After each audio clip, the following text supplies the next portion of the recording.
So today we're going to be taking a look at making some tweaks to the game and also fixing a couple of bugs. So this is probably going to end up being a longer video, but let's just dive in right now.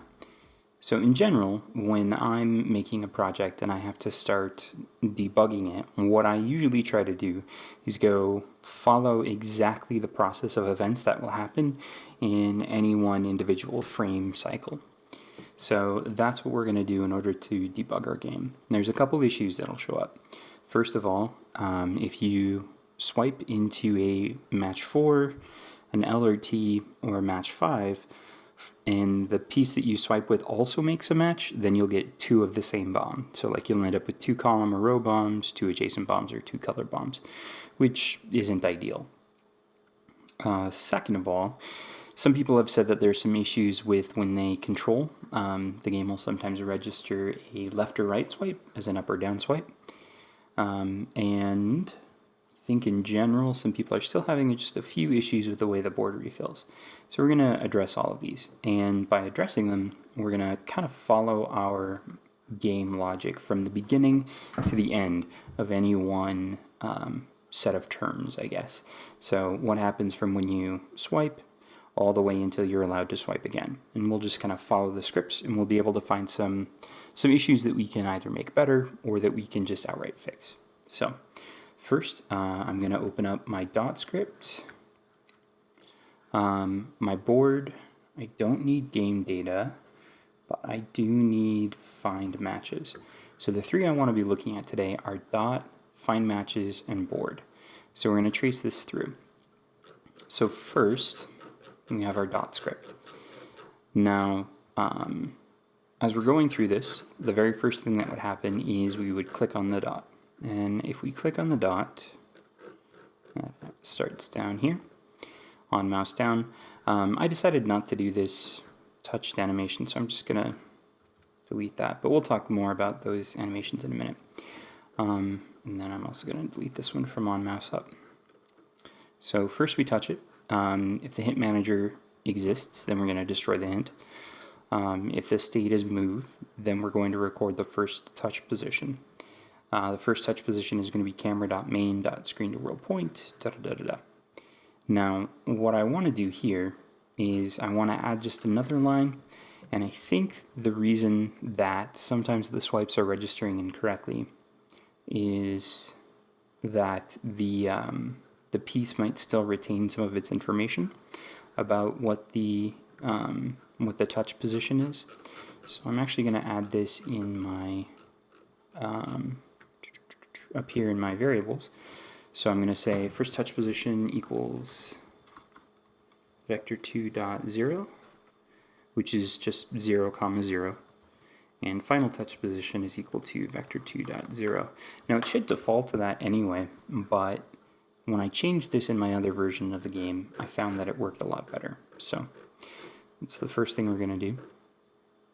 So when we touch the dot, we're recording the position, and then when we release, we're recording that final position, and then we're going to calculate the angle in between the two. When we calculate the angle, we're going to find out what the angle is by using first we're going to make sure that it's greater than the swipe resist, so that if we just click, it doesn't register that as a swipe. We're going to put the board into a wait state. We're going to find the angle by using the arctangent, and then we're going to move the pieces and set the current dot on the board script to be this dot. So when we move the pieces, we're going to check what the angle is. If it's greater than -45 and less than 45, and column is less than board dot width -1, then we're going to move it to the right. If it's greater than 45, less than or equal to 135, and row is less than board dot height -1, then we're going to move it up.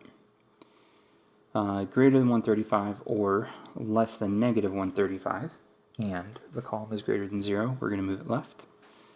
And if it's less than -45 and greater than -135, and it's more than just it's at least on the second row, then we're going to move it down, and otherwise we're just going to move the board state back to move.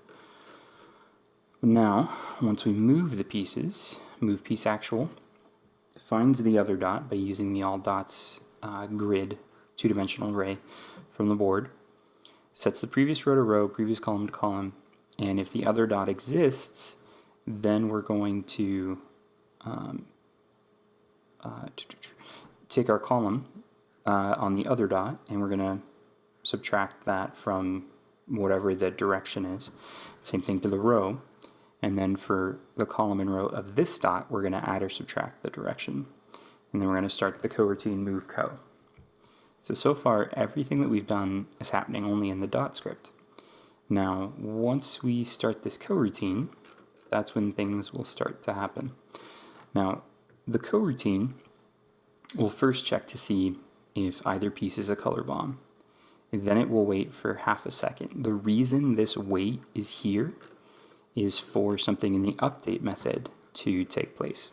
In the update method, we're checking if the target x minus the current x position is greater than some number, and if it is, then we're going to create a temporary position vector, and that we're going to lerp towards the target. And since you're lerping every update, it actually stops being a lerp and starts being a, I want to say sine erp, but it doesn't matter, it's technical. Then we're going to check to see what the current dot's position is in the board. If board.allDots column row is not equal to this.game object, board.allDots column row is equal to this.game object. We're doing this here to make sure that we're minimizing how many times we're going to check that, and then we're going to do find matches.find all matches.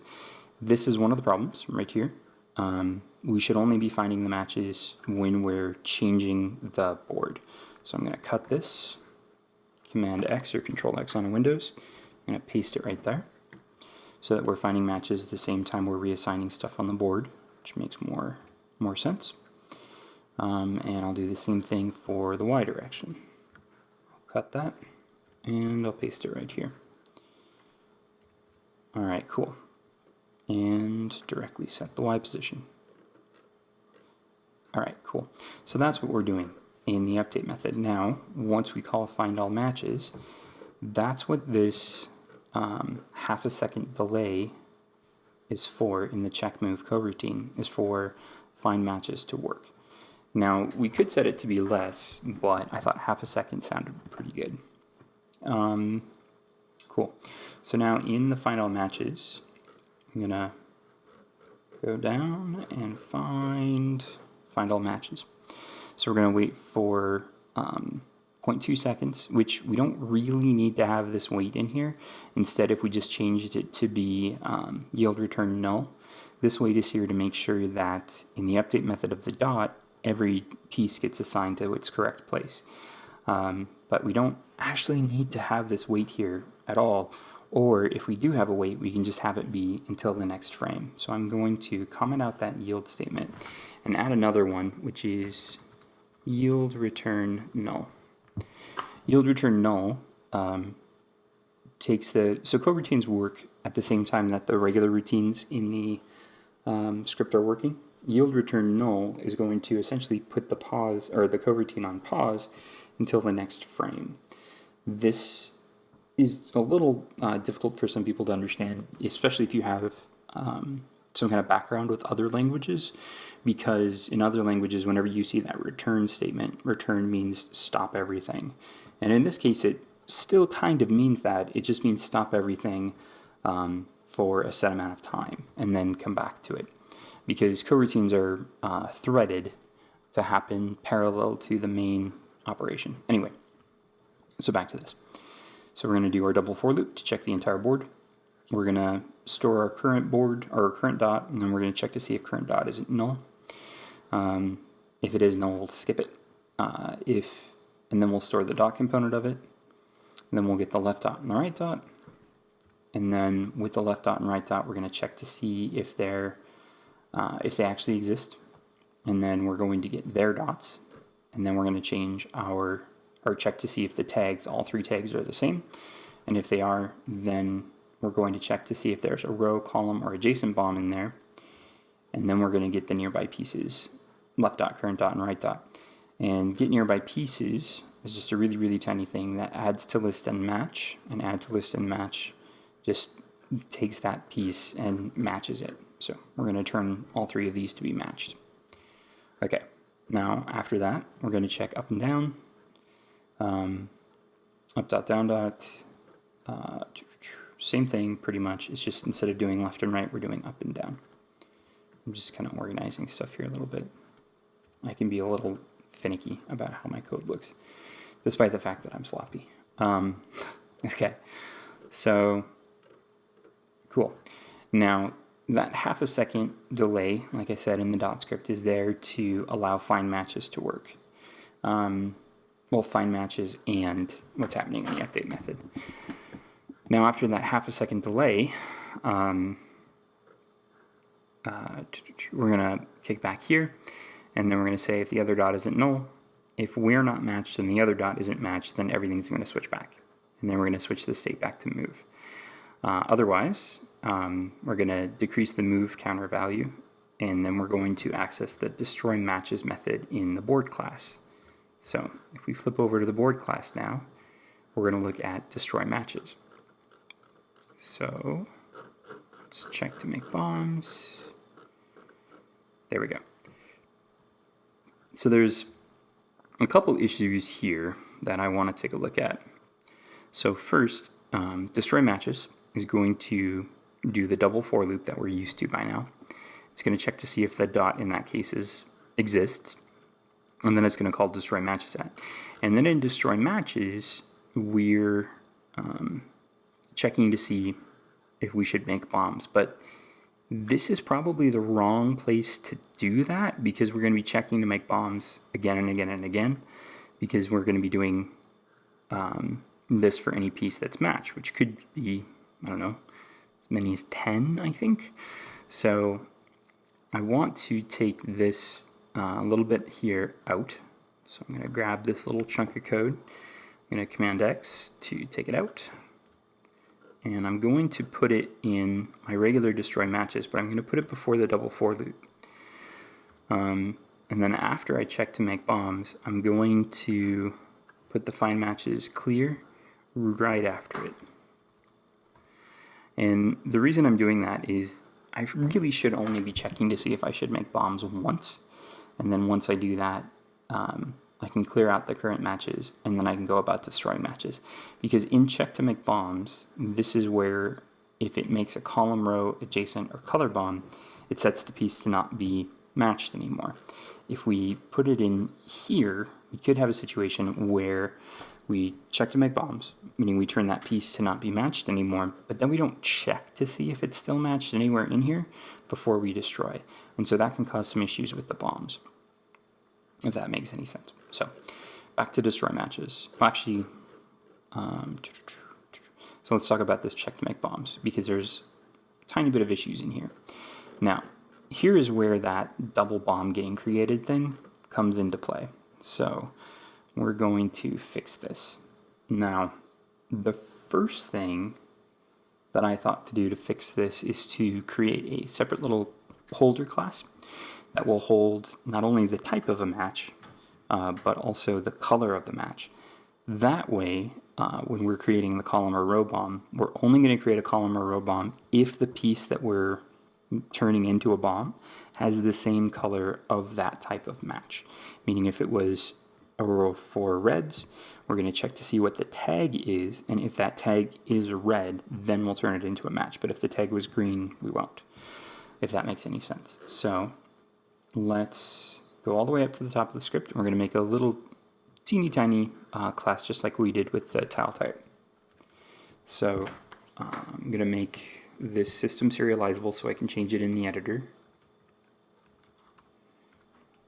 And then I'm just going to call this public class match type. And the match type just has two different variables in it. First, it has a public int type, and it has a public string color. So this is that little class. Now I need to make a reference or a version of the class in here. So I might as well do it. Let's see, we got our board dimensions.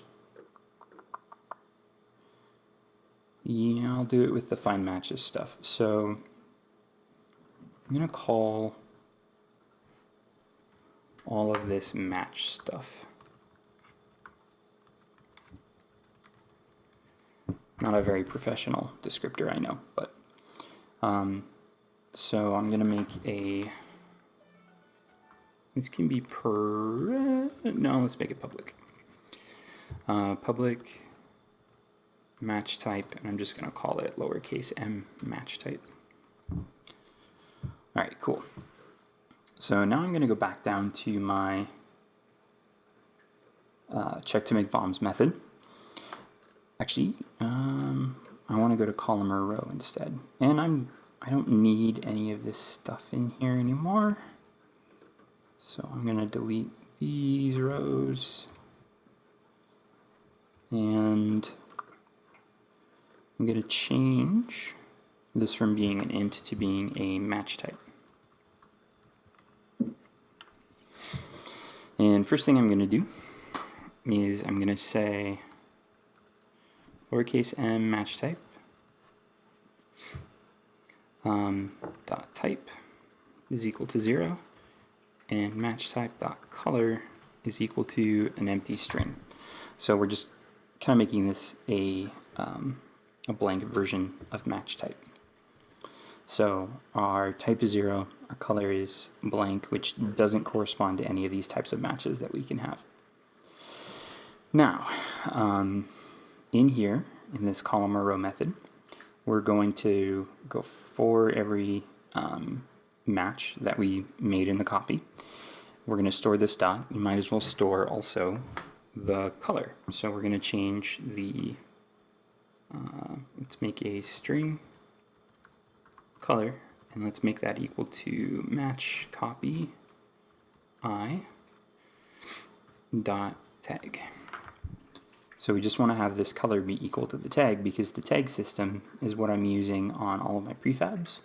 If I go in here and take a look at my piece prefabs, the tag system is what I'm using to store their color. So like dark green dot, that's its tag, and it's the tag that I'm using to check. So that's what I'm saving as the color. Now, as I cycle through, I'm going to say for int j, alright, so I'm going to check all the other pieces. Dot next dot is that dot. If it's the same as the first dot, then we're just going to continue, meaning we're going to move on to the next iteration of the loop. Otherwise, if the next dot dot column is equal to this dot dot column, and next dot dot compare tag, we can even actually make this simpler too. We can just do next dot dot tag equals color, because we cached that value, and now we don't even have to look at, like, we don't have to worry about comparing tags even, we just have to see what the tag on the object we know what it is. So cool. And then we're going to increase the row match and increase the column match. Now if, okay, so after we go through everything, then we're going to check to see what we should return. And if column matches 4 or row matches 4, meaning it's a color bomb, we're going to say match type dot type is equal to 1, and match type dot color is equal to color. And then instead of returning 1, we're going to return match type. So we're returning, instead of just one thing, we're returning the kind of match it is and the color that's making that match. So I'm going to copy this little block of code here. I'm going to paste it, and paste it, and paste it. So if we have that and that, then it's an adjacent bomb, so this should be 2. That and that, it's a row or column bomb, so this should be 3. And here we're going to make it be 0, and we're going to make the color be equal to an empty string. Okay, cool. So I'm going to save this. Now, in the check to make bombs,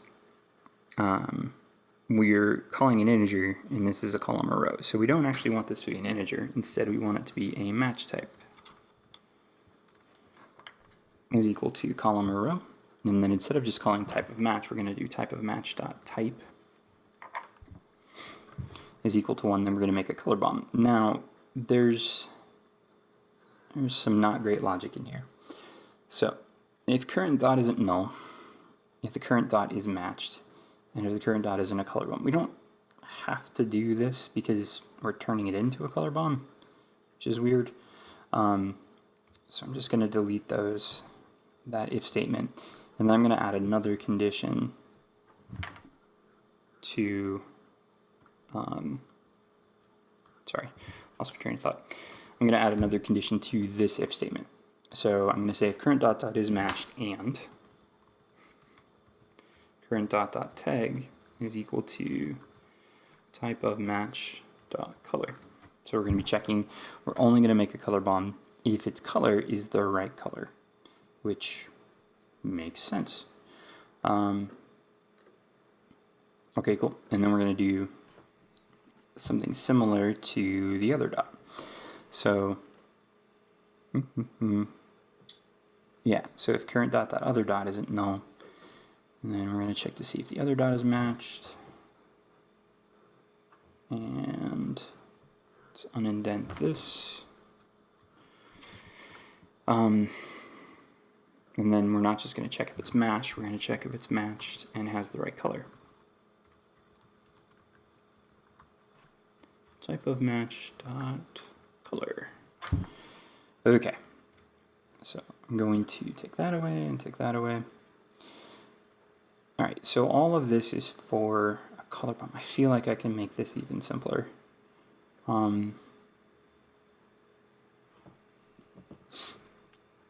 I can make this a lot simpler. So if current dot isn't null, and I can just do all of this other stuff just right up here,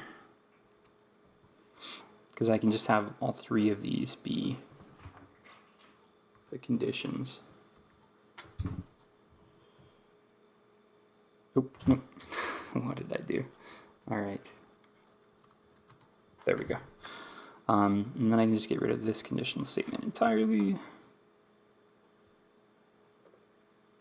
And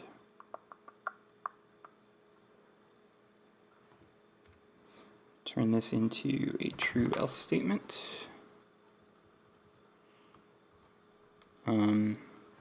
This is going to be else. And then I can do, yeah, that's probably enough. Okay. We unindent all of this.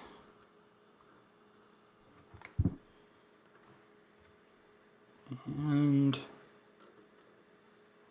should fix. Okay, cool. All right. So let's just go through that.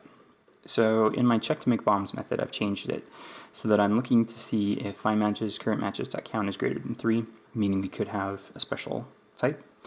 And then we're going to create this new match type, which is equal to column or row. And we just went through column or row, what that's doing. And then we're going to check to see if the type of match is 1. If it is, that means it's a color bomb. We're going to check to see if the current dot is matched. So if the current dot is exists and is matched and has a tag that's equal to the color, then we're going to say that it's not matched anymore, and we're going to make it a color bomb. Else, if current dot dot other dot isn't null, so if the other dot exists, we're going to store the dot part of that, and then we're going to say if other dot is matched and other dot's tag is what it's supposed to be, then it's not matched anymore and it's now a color bomb. Okay, cool. So we're just kind of simplifying that there. Now, if type of match dot type is equal to 2, then we can do all of this stuff too. So I'm gonna just cut this really quickly. If current dot isn't null and current dot is matched and current dot dot tag is equal to type of match dot color, then I can get rid of this if statement. And I don't know why I was checking to make sure it isn't already on a JSON bomb. That doesn't make any sense. Past me. What were you doing? Okay, cool. And so then I'm going to, I know I've got all these red arrows. I'm going to fix those in just a second. So let's unindent this a bit. And let's unindent this. All right, now else, if current dot to other dot isn't null, if it's matched, and other dot dot tag is equal to type of match dot color.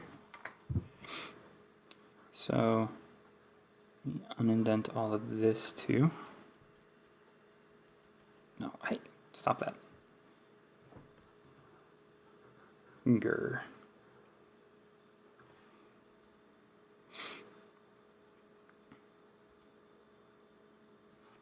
Okay. And then we're checking to see if the other dot, and then we can unindent all of this. And then we have an extra one there. Cool. Okay. Yep. And then last one.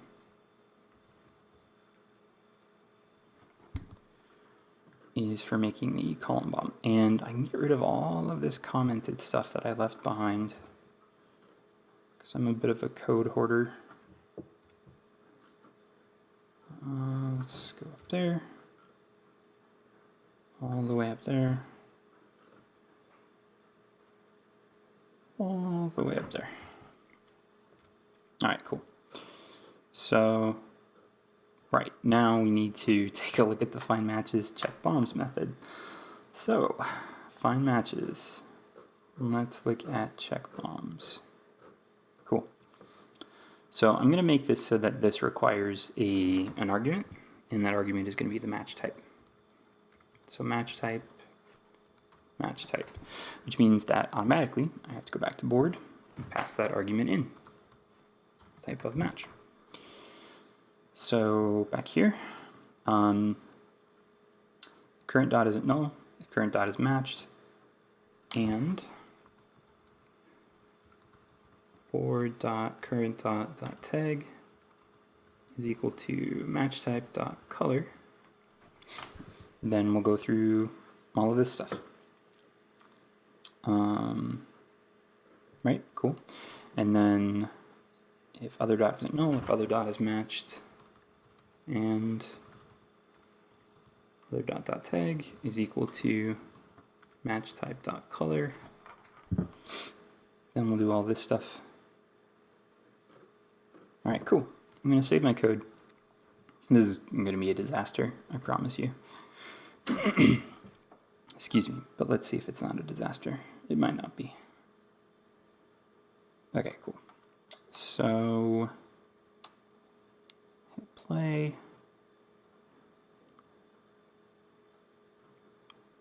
All right, so let's try this out. So, okay, so far so good. Haven't seen a place where I can make a bomb yet, though. Alright, cool, here we go. Yay! That still worked like it was supposed to. I'm going to play for a bit. I'm going to fast forward through this just to make sure that all the bombs are working like they should. So, I'm going to do that now.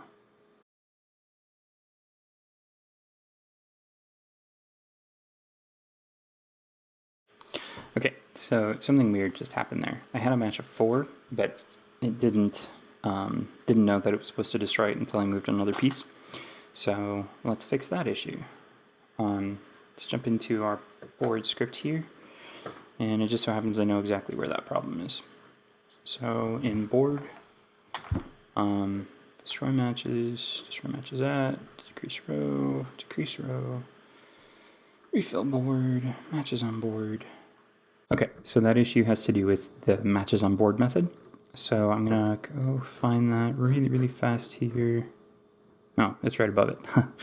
So in matches on board, what happens is it's just checking to see if the dot component is matched, but it doesn't actually perform the find matches method first. So at the beginning of at matches on board, I'm going to add find matches dot find all matches, just so that it finds all the matches first, and then that way it's returning true correctly because it's actually looking for matches. We can actually fix a lot of stuff in this fill board coroutine. First of all, when you go through this, so we have a small delay, and then when the board is refilled, another small delay, and then we check to see if there are matches on the board, which we just fixed. So we're going to check for matches, and then we're going to do something with those matches. Now, when it does that, we have another small delay, and the streak value increases, and then destroy matches is called, and then we have a small delay. Now, when I initially did this, I don't know what I was thinking. So when you call destroy matches will bring you back up here, which will, do all that stuff, destroy matches, and then it starts the coroutine for decrease row, and then after it's done with decrease row, it starts fill board again, which means that you could have fill board running more than once because after it calls destroy matches, it's going to wait, and then it's going to check to see if there are matches on the board. And then while this coroutine is going, you'll have another one going, and then maybe even another, depending on how many streaks you have. So rather than having this yield return new wait for seconds, since I called destroy matches, which is going to bring us back to fill board at some point, instead I'm just going to call yield break, which is going to exit from the coroutine entirely. Now, because I'm doing this, I also don't need this delay here, the delay right after matches on board. So that can go away. And I also don't need to be clearing current matches after that while statement. Okay, cool. So I can just delete that. So yeah, the other thing that I forgot to do while I was messing around with it is up here in my column or row method. So column or row. I just left these as straight up if statements. They need to be else if statements because I want to make sure that it doesn't go into one. Like if it checks this first one and the first one's true, it shouldn't for some reason go into one of the others. And same thing, we should only get one of these at a time. So I'm going to save that. Let's pop back into Unity here. One more thing I want to fix here in the check to make bombs method. I'm down here in the one that makes the adjacent bomb, which is type of match.type equals 2. So I have checking to see if the current dot needs to be an adjacent bomb, and then making it 1. And then checking to see if the other dot isn't null. And I can get rid of this and this. And then I also changed it. It was an else, and then inside the else statement there was an if block. So I just made that an else if here. And that seems to have fixed an issue I was having. Now, yep, that should be good. Okay, cool. So if you still find any errors, please let me know. There's a few things that people have been asking about. One is if you have pieces that fall into a match of 4, but the player didn't move into that, it doesn't make a bomb. Same thing if it falls into an L or if it falls into a match of 5, it won't make a bomb. And that's by design because, first of all, I don't think players should be rewarded for things that happen by accident. Second of all, you would need to create a method to find out which of those matches of 4 you would want to be the column or row bomb. So what you could do is in here, in the check to make bombs method, I was just there. Okay, so if the type of match is 3, then you could add another check here to see is current match not null. And if current match isn't null, then we're going to run check bombs.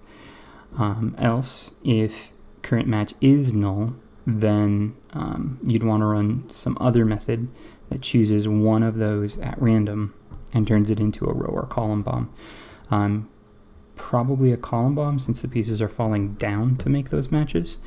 So you just need to have another check here and then a tiny little method to go through the pieces and find out which one you want to be your column bomb. Okay, so next we're going to be talking about how to make the licorice lock pieces, and then we're going to do pieces that are similar to the icing pieces, and then pieces that are similar to the chocolate pieces, and then we'll make a pause menu and get pretty darn close to finishing this. If you have any questions, please feel free to ask them down below. You can follow me on Twitter to find out when I post a new video. You can join the Discord, where I'm chatting pretty much every day. If you learned something, feel free to add a like. I know this was a long video, but this is what happens when you make a game, is you spend a relatively short amount of time developing concepts and ideas and getting mechanics working, and a relatively large amount of time fixing bugs. So yeah, have yourself a wonderful day.